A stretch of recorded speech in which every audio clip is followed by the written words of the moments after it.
Hey guys, I just had cataract surgery today. That's why I'm wearing the sunglasses while doing this video. The cataract surgery went pretty darn well. I made the little joke that said, well, maybe I'll be able to play cards better if I can see the cards. You know, worst case is, oh my gosh, I play worse because I can see the cards. Okay, that's not a really very funny joke, is it?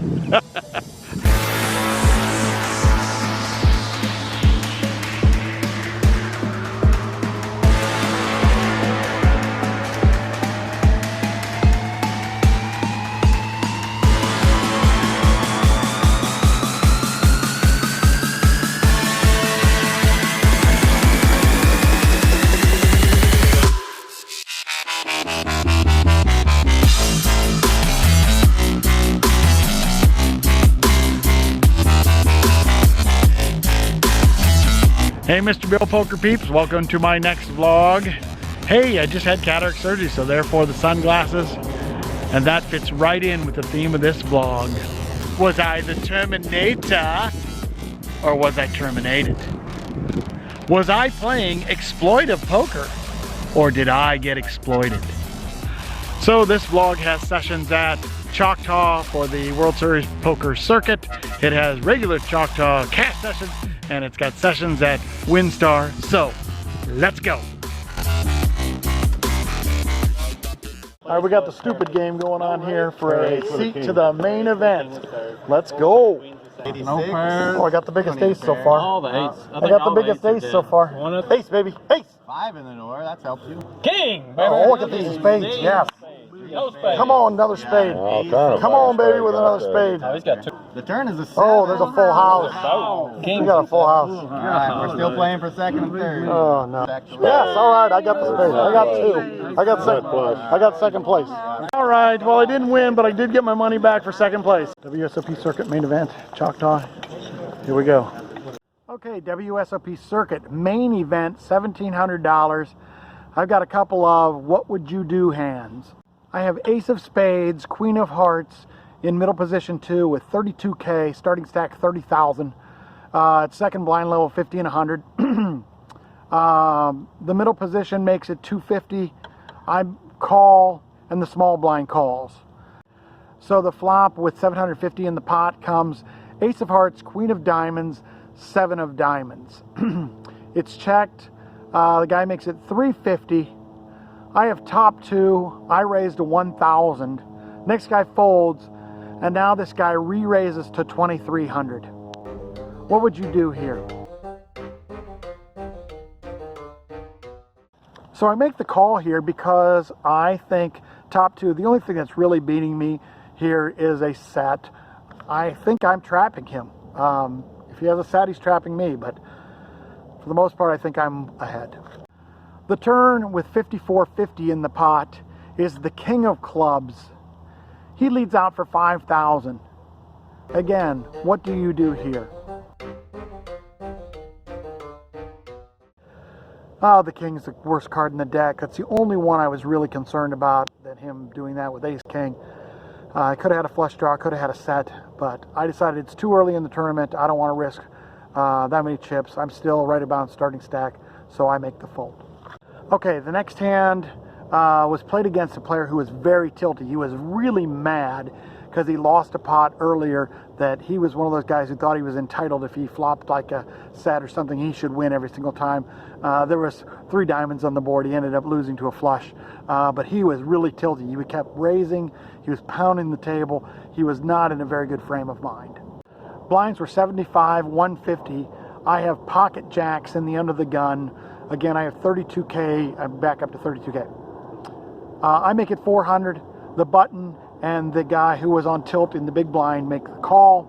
The flop with 1275 in the pot comes 9 of diamonds, 3 of spades, 4 of spades. It checks to me. I make it 900. The button calls, and now the big blind raises it to 2,900. I call. I think I'm still probably good here. It's possible he's on a flush draw. Obviously, he had 2 pair. He could have a set. And the other guy calls as well.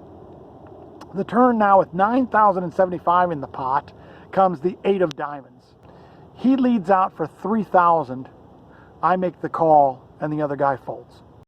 The river with 15,075 in the pot is not a very good card. It's the ace of clubs. So he goes all in for 11,025. I go in the tank. What do you guys do here?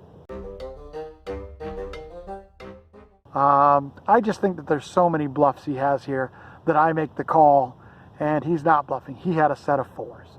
So blinds are 150 and 300 with a 50 ante now. I have ace of diamonds, 3 of diamonds under the gun with 8,800. Yes, I'm down to that much. I make it 1,000, middle position 1, and the button both call. The flop with 3,900 comes ace of spades, 4 of spades, 5 of clubs. I bet 2,000. One guy folds and the next guy makes the call. That's kind of disconcerting. The turn with 7,900 in the pot is the queen of hearts. I don't know, maybe this is suicide, I'm not sure, but I shove all in for 5,800. He tanks and he folds, thankfully. I think he probably folded a better ace, but I don't know that for sure. So I eventually went out when I had 11 big blinds at 200, 250, 500. I had king 10 suited in middle position. I shoved all in, got called with pocket jacks, and he actually hit a jack on the flop, so it was over anyways. So I was out on the main event. Didn't play particularly poorly, didn't play well. Had those 2 hands that were decision hands. If I'm right on those decisions, maybe it's a completely different tournament, but I was not right. So I had pretty much had enough of Choctaw. I lost in the 2-5 game the week before. I lost in the tournament before. I got crushed in the main event. I lost another satellite for 200. I'd had enough. So WinStar is about on the way home for me, so I drove on over to WinStar and decided to play, see if I could get some of my money back. I was not running good at Choctaw. I never do. So no bueno in the main event, so I'm here at WinStar to play some cash. So I'm playing in the 2-5 game, and I look across to the next table, and a guy says, "Hey, Mr. Bill, yeah, have I met you before?" And he said, "No." So I got done with my hand, and I went over and talked to the guy. His name was Ernie. He watches my vlog. He said he appreciates it and watches it. And so we got to talking a little bit. He had met somebody who plays in my Wednesday Night Poker League at WinStar, Gayla and her husband, and real nice guy. Anyhow, when I went over there to talk to Ernie, the first hand I saw him play at the other table, 2-5 table also, was he was bluffing with 5-8. I think he had a gutter ball, and I think he probably lost about $150 on that hand. So I think Ernie was kind of loose. So a seat opens up at our table, and Ernie says, "I'm coming over there." Turns out Ernie was one heck of a good player. And all 4 of the hands that I am documenting in this 2-5 game are all against Ernie. So I am under the gun with king of diamonds, queen of diamonds. I have $550, and I'm straddling to 10. We did a round of straddles. So Ernie in the hijack, the button, the small blind, the big blind all limp. To me, I make it 60, Ernie in the hijack, and the big blind call. So there's 200 in the pot to a flop of king of clubs, 9 of spades, 3 of spades. It checks to me. I make it 90. Ernie raises me to $320. I can't ever call here. It's either fold or shove. I decided I'm shoving. So I go all in. Ernie calls. The board runs out. Ace of hearts. Ouch. Everybody hates that. 7 of clubs. Guess what? Ernie has king queen also. And we got a good laugh out of it. I told him it was a heck of a lot harder for me to call there than it was for you to shove. Whew. All right, the next hand against Ernie. I have pocket 10s in middle position 1. I have $650. There's 2 limpers. I make it 25. The hijack calls. Ernie on the button makes it 100. He only has $305. Once again, I cannot call this bet. It's either fold or do something else, raise. So I go all in for his effective stack of 305. He else folds. Ernie makes the call. The flop comes king, queen, queen. And I announce, oh no, that's not good. What am I ever beating on a flop of king, queen, queen? Any king gets there. Pocket aces, pocket jacks. The only hand I can think of that I might be beating that he might shove in with is with ace jack if he's pretty loose, but it's pretty slim. The board runs out with a 6 and a jack. Ernie has pocket jacks to my pocket 10s. and I lose 305 to vlog watcher Ernie. All right, this next one against Ernie again. I played horribly on this hand. I'm in the small blind with ace of hearts, king of hearts. I have $500. There's a couple of limpers to the cutoff, who makes it 25. I call. Ernie is in middle position 1, and he makes the call. The flop with 85 in the pot comes ace, king, 4. That's pretty good. It chose check, check, check. Man, I was sure that they were going to check, and then they were going to bet on that flop. The turn, another ace. Oh my goodness. I bet 25. Ernie raises it up to 75. I laugh as though, oh my gosh, are you going to beat me again? I'm trying to kind of get a little extra value there. And I simply make the call. The river, huge mistake. It's a jack. I want to keep up the story as though I'm getting beat, so I check. He checks behind. What a horrible, horrible check by me. I definitely could have gotten, I don't know, $150. He absolutely would have called that bad, bad play. Ernie had ace 7, and I made the minimum. Nice job, Mr. Bill. Not. Finally, the last hand we'll go over from WinStar with Ernie. I have pocket kings in the cutoff. I only have $135. Oh my goodness. Ernie makes it 25 under the gun. There's 2 other callers. I, of course, shove all in for my 135. And my buddy Ernie calls. The board runs out. Jack, 2, 3, 9, 6. I gotta be good here, right? I have a really, really good hand. I turn over my pocket kings. Ernie turns over. Pocket kings. No win. At least it wasn't a loss. Oh, WinStar was a miserable failure also. I lost $1,200 in the 2-5 game at WinStar. It was a bad day all around. In fact, this may have been my worst day that I've ever had on the felt as far as actual wins-losses. I lost $1,700 in the main event. I lost $400 in 2-5 game at Choctaw. I lost another $200 in a satellite at Choctaw, and then lost $1,200 at WinStar, for a total of minus $3,500 for the day. Ugh. I'm making some cookies here.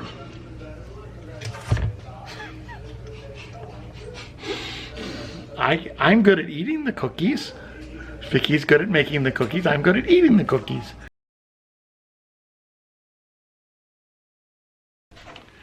Okay, I'm up at Choctaw, 2-5 game. I have $680. I'm under the gun with pocket 8s, and there's a straddle on. I make it 20. MP1 makes it 80. I decided to go ahead and make the call, see if I can't set mine this baby. Flop with 187 in the pot comes ace of spades, 2 of spades, 6 of clubs. I check. He bets 75. I raise it up to 160. And he goes all in for 1,000. Ouch. Obviously, snap fold. So this is a perfect example of how the exploitative play that I have been doing to win pots that I wouldn't otherwise win can also be a negative if you are exploited. In other words, I did this, they have the goods, and I'm going to lose pots when I do that.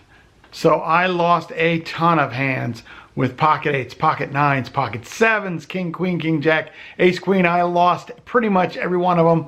I was down about $450.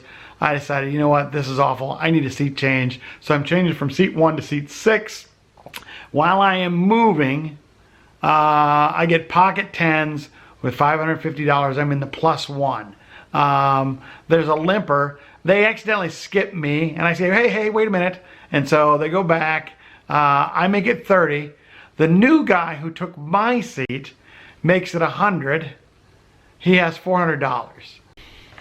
So I'm not going to call for $100 with only 400 back. So I'm either going to fold or shove. I've played with this guy before. He's a very, very good player. And he will absolutely mix it up. So I decided to go ahead and shove. He snap calls my all in, and he has $400 because he has pocket aces. Uh-oh. Flop, king of hearts, 10 of hearts, 6 of spades. I flopped a set, jack of clubs, 8 of spades. I got lucky. I hit my set, and I won his whole stack. Things progressed. Things didn't go well. I ended up leaving the table down $680 when it was time for dinner, and not good. So when I came back, I decided, you know what? I'm going to play 1-2 for a little bit and see if I can't book a win. Sometimes I'll do that if I'm running poorly or not playing well or running bad or whatever. So I did that. I'm absolutely dominating the game. Bought in for 300. I was up to about 680, and I get pocket kings in the cutoff. +1 raises to 10. I make it 35. The small blind and the big blind both call, and now the +1 makes it 100. So this is kind of a crappy situation. He's only got $205 back. Most 1-2 players aren't doing this without normally aces. I decide I'm going to go ahead and make the call. I don't know if that's right or not. And surprisingly, the small blind calls for the $100 also. So the flop with 335 in the pot comes Queen of Clubs, 8 of Clubs, 2 of Spades. The small blind goes all in for 208. Oh my. The +1 goes ahead and pushes all in for his 205. Oh man, I don't like it, but I make the call. The small blind had 9 of clubs, 10 of clubs for a flush draw and straight draw, combo draw. But the P1 had pocket queens and hit a set. Board runs out 6 of diamonds, 3 of hearts, and I won a $6 side pot. Way to go, Mr. Bill. Oh yeah, I lost their 335. Oh well, that's poker. You know, sometimes humble pie has to be on the menu when you get a little too cocky, people. So a few shout outs, one of them to a guy by the name of Joey Bag of Donuts. Joey and I have been communicating via my vlog for a number of months. He was moving here from New York. I moved here, he said, hey, he sent a message to me and said, hey, I'm going to be up at Choctaw for the circuit event. You going to be up there? I told him I was, so we said we'd see each other. I never park in the garage at Choctaw, ever. This time I did because the weather was cold. I get out of my car, I'm walking up the thing. A guy starts to roll down his window as he's pulling in, and it's Joey Bag of Donuts. So we had a real quick, hey, how you doing? And then we talked at the cash tables in between breaks and stuff. Joey seemed like just a great guy. Boy, he had a big stack. Of course, stacks lie sometimes, but looked like he was doing great. So Joey, great to meet you. Looking forward to playing with you one of these days. And a shout out to my son, Billy. Billy is no longer at Dallas Baptist University. He is no longer playing NCAA soccer. He has transferred to the University of Arkansas. So he left on relatively short notice. We never even got to do our YouTube live vlog. So we'll do that sometime soon. I'm gonna miss Billy being around for the football games and playing at my poker league, but I'm happy for him. He's there with some of his friends. He's at a business school that's better than where he was at before, so he's going to do great, and I'm excited for him. But I will miss you, son. Billy is in first place in our World Series of Poker contest at our league, so he says he's going to come back at least once a month to keep his lead. He'll also be back in 2 weeks for the Tournament of Champions, so it won't be too long, and maybe we'll do a little YouTube live then. All right, people, I don't know what it is about the month of January, but the month of January has been horrible for me almost every single year. 7 of the 8 years that I've kept track, January has been my worst month. I'm having a horrible start to January, as you saw from this vlog, but I want you guys to stick with me. I am going to do really great this year. I'm going to have the best year I've ever had financially. We're going to win a big one. This is the year, so stick with me, guys. All right. Thank you guys for watching and subscribing and pressing buttons and doing all the stuff you're supposed to do. And I will see you guys all next week. Now it's time for you to get out, and I'll be back.